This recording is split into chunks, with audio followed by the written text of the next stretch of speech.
सबसे पहली न्यूज है भाई जेपी मॉर्गन की।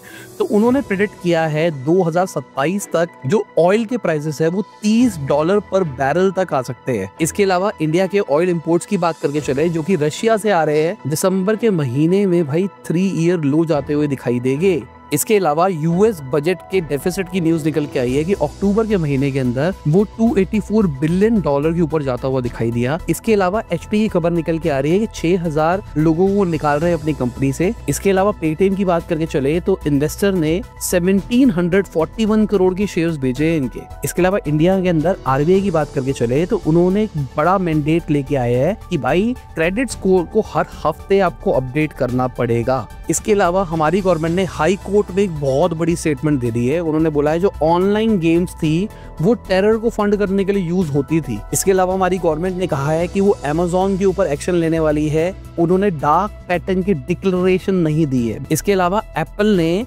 दिल्ली हाई कोर्ट के अंदर Indian global turnover penalty rule के अगेंस्ट अप्रोच किया है। बाकी रिलायंस की बात करके चले तो रिलायंस सैमसंग के साथ मिलके एआई डेटा सेंटर प्रोजेक्ट शुरू कर सकते हैं $30 बिलियन का। इसके अलावा अडानी ग्रुप की बात करके चले तो 47,375 करोड़ का एबिटा रिपोर्ट किया उन्होंने। फर्स्ट हाफ की बात कर रहा हूँ मैं। बाकी इंडिया के जो सोलर एक्सपोर्ट्स है वो 40% घटते हुए दिखाई दिए सितंबर के महीने के अंदर। इसके अलावा हमारी गवर्नमेंट की बात करके चले तो 73,000 करोड़ के रेयर अर्थ स्कीम निकाली है। इसके अलावा क्लियर टेक्स की बात करके चले तो 95 करोड़ का लॉस रिपोर्ट किया फाइनेंशियल ईयर 25 के अंदर इन्होंने। बाकी डोमिनोज इंडिया की बात करके चले तो अपनी ऐप के अंदर एड्स लाने की बातें कर रहा है भाई। बाकी लैरी पेज की बात करके चले तो वो वर्ल्ड के सेकंड रिचेस्ट पर्सन बन गए भाई।